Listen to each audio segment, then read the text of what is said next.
We're running through some NFL draft potential round one sleepers on today's video, which is presented by Manscaped. Head over to manscaped.com/chat. Get 20% off and free shipping when you use that URL.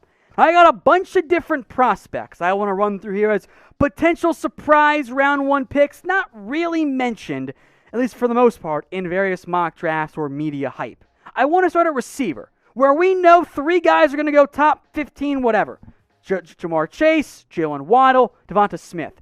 Several of this next batch of guys have been linked in round one. Rashad Bateman, Kadarius Toney, Rondale Moore, Terrace Marshall. The one that I've actually never put in a first-round mock draft, but I think could sneak in, is Elijah Moore. This is our first round one sleeper. Part of a very deep and talented group of slot receivers of Rondale Moore, Elijah Moore, Kadarius Toney. If you want to mix in Amari Rodgers there, that makes sense too.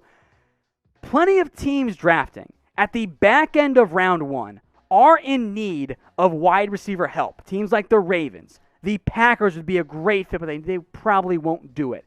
But if you want a potentially dynamic slot receiver who tested well, who's highly productive, and can make plays for you both in the short area and I'd argue some downfield as well, I think Elijah Moore is that guy.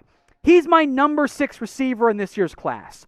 I don't know if 6 receivers go in round one, but Rondale Moore's got injury history. Terrace Marshall is more of an outside guy. Kadarius Toney's had issues at Florida in terms of off-the-field stuff, which is very well documented, and you guys can Google it. Elijah Moore, a little bit safer on that end, and you can see the production. He was awesome at Ole Miss. So, again, we're picking players who, in all reality, for the most part, are not likely to go in round one. But I'm saying there's a chance here. And they might just sneak in, much like how Isaiah Wilson snuck into round one last year, which we predicted, and Titans fans were mad at me about. But let me know in the comments before we dive into more players here. Who is your round one sleeper? What player do you think could surprise by going in the late part of round one? This is the pinned comment on today's video. So get the ad break here on YouTube, scroll on down, and get your votes in. Let's go to recent riser Jamin Davis. Now, in general, when we see a quote-unquote late riser in the draft world, it means the media is catching up to somebody. And that is what has happened here with Jamin Davis. 1 year of great production for Kentucky. He tested very well at his pro day. He was good for the Kentucky Wildcats. We're always playing catch-up in draft media world because NFL's ahead of us. That's how it works. This is their full-time gig, and they are always ahead of us relative to various players. Jamin Davis is my number 3 linebacker this year. I have him behind just Jeremiah Owusu-Koramoah and Micah Parsons. So for teams drafting in the latter part of round one, teams like maybe the Green Bay Packers, maybe the Baltimore Ravens, probably not. The Browns won't go linebacker, but heck, maybe even Washington or the Saints at 28 or the Chiefs at 31. Any number of those teams could take a linebacker late round one.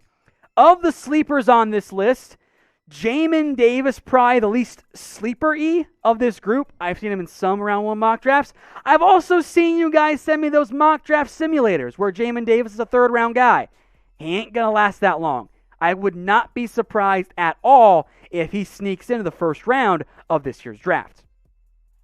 As mentioned, today's show is presented by Manscaped. Head over to manscaped.com/chat, and when you use that URL, you will get 20% off and free shipping on all of their great products, including the Lawnmower 3.0. But that's not all they offer over at Manscaped. Beyond just having the #1 male grooming tool out there for the region where the sun does not shine, you can get the perfect package, which also comes with the most comfortable boxers known to man, a traveling case that's super handy as well, and a whole bunch of other goodies like ball deodorant, ball toner, and they've got a whole bunch of other male products available on their site. Go check it out today at manscaped.com/chat. Again, folks, you will get 20% off and free shipping when you use that URL, which will be in both the comment section and in the description.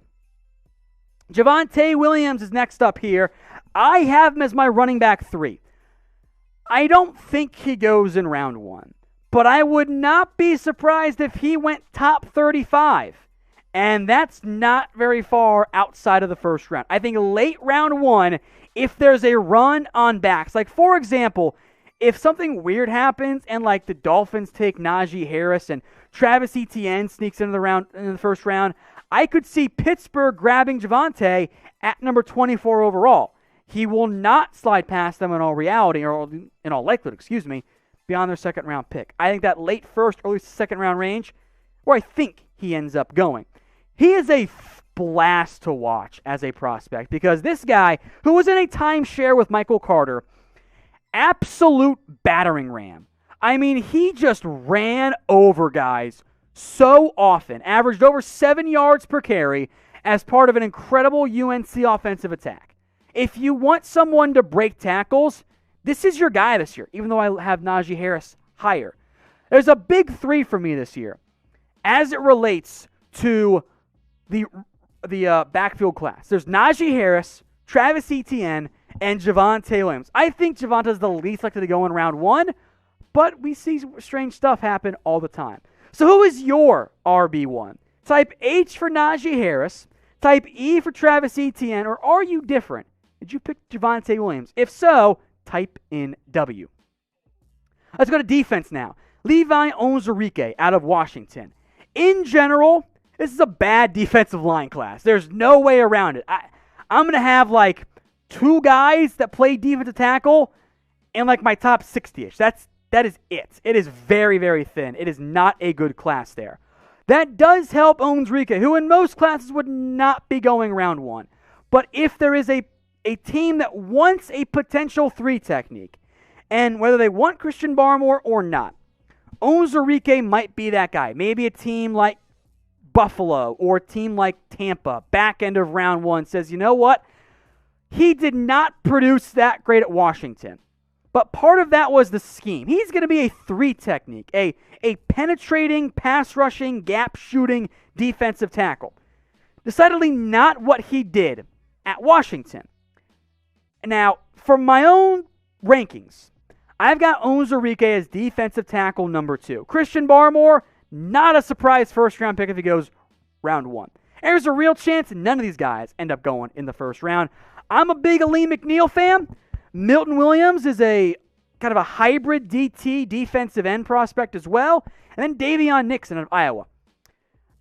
I got like maybe 2 or 3 of those guys are going to be top 75 players for me. That's very thin for a defensive tackle class. Now, we'll see, of course, where they all end up going. And if you want the best NFL draft coverage on YouTube, which is the most entertaining, the most informative, and also the most watched, hit that big red button and subscribe today. I struggled as to which edge I was going to pick here. So I'm not going to rank all of them, but I went with Joe Tryon here as a potential round 1 sleeper. I have 10 different edge rushers before we get to my round 3 grades. 10 of them.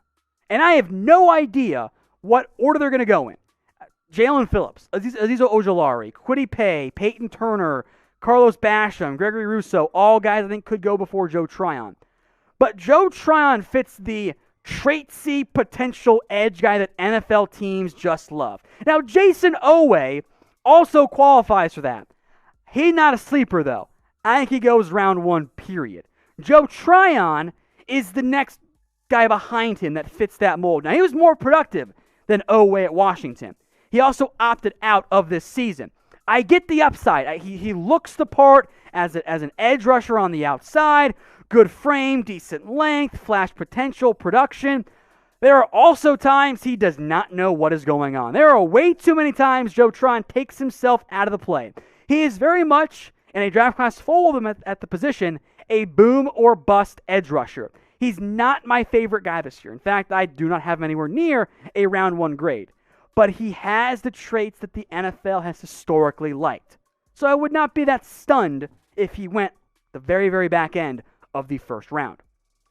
Pick a player for me now. Who would you rather have amongst the Huskies in this year's draft class? Type LO for Levi Onwuzurike, the defensive tackle, or type JT for Joe Tryon. I feel the need to put Davis Mills in here because it's already happening. Davis Mills could go round one. Ooh, maybe the possibility. NFL teams love quarterbacks, blah, blah, blah. Almost every single year, we play this game of, hey, there is a quarterback, always in the month of April only, by the way, who gets late first-round hype. This year, it is Davis Mills. I have tracked this for years now. Here's what this track record looks like. And almost always, by the way, from NFL Network. 2019, Will Grier could go first round. He goes pick 100. 2018, I shit you not, Luke Falk could go round one. He goes number 199. 2017, Davis Webb, round one guy, goes 87 overall. Also 2017, Joshua Dobbs, he might sneak into the first round, number 135. Cardell Jones, Bryce Petty. I'm cheating with those two names because Jones had round one hype before the year began, and Bryce Petty's hype was from his coach, but I'm going to include him to prove my point. And then our patron saint of this yearly feat, Tom Savage. Do you guys remember this? When Tom Savage, who was bad, got round one hype? Because I do. He went 135. This year, it's Davis Mills. Folks, this is not a first-round prospect. And I get there's some potential intrigue here. He's got a pretty good build, flashes of accuracy and touch and arm strength too, but honestly, I don't think the arm's that great. I saw him throw it in the dirt way too often. He has 11 career starts. I bet you that Davis Mills ends up going closer to pick 100, like those other guys have, than he will end up going in round one. And you can throw in Kellen Mond or Kyle Trask because I've seen round one hype for all three of them, and it does not make sense. They're not that good. I am sorry. Peter King today said, oh, Kyle Trask could go round one. What are we doing? We're just throwing quarterbacks into the round one range. But on one hand, I appreciate this because I like to bet on sports and props and everything. And the over-under is going to be set at 5.5 quarterbacks taken in round one. And I hope it keeps getting hyped as, oh, Davis Mills or Kyle Trask or Kellen Mond going in round one. It's not going to happen. I am going to hammer the under. It's going to be 5. It's not going to be 6. There's no way Davis Mills is going. I will be more stunned than I've ever been in the NFL draft since Rashad Penny went in the first round. That's how surprised I will be. I hope it keeps getting hype. Because, what, the Bucs? Saints are going to take a bad quarterback back into round one? I don't buy it. I'm taking the under. You guys get your votes in, though. O for over, U for under. Let's go to Tyson Campbell here, and kind of like the edge rusher class. I didn't know which one to pick. I think Greg Newsome, Patrick Sand, J.C. Horn, Farley are kind of your round one locks. Then it's likes of Elijah Molden, Eric Stokes. I've seen some Kelvin Joseph, Aaron Robinson hype. Not that much, though, for Tyson Campbell. Now, I got him more of a mid-day 2 guy than I do round 1. But he does fit the mold of kind of like a Kevin King to an extent. Long corner, athletic, looks the part, has upside. Teams love to gamble on these guys. Sometimes it works. Other times it does not. So I don't see a good enough cornerback yet. He got beat too much at Georgia. I actually like Eric Stokes more. I think the NFL is going to disagree with me. So I'll be mad if they pick Eric Stokes around because that was what I had here before that. I wanted to go with a bigger gamble, though, because this is sleepers in round 1, you know? And that could end up being Tyson Campbell. Maybe he ends up being an NFL star. I hope that he does. Not how I graded him, but this does fit the mold of what the NFL has liked historically speaking. He's long, he's athletic, but you are banking a little bit more on potential than proven play more than anything else. Just 1 interception and 10 pass breakups in his career. And again, several corners could fit this mold. Aaron Robinson from Central Florida, Eric Stokes from Georgia, Elijah Molden, Ifeatu Melifonwu, and also Kelvin Joseph, who has the talent, but plenty of off-field concerns around him as well.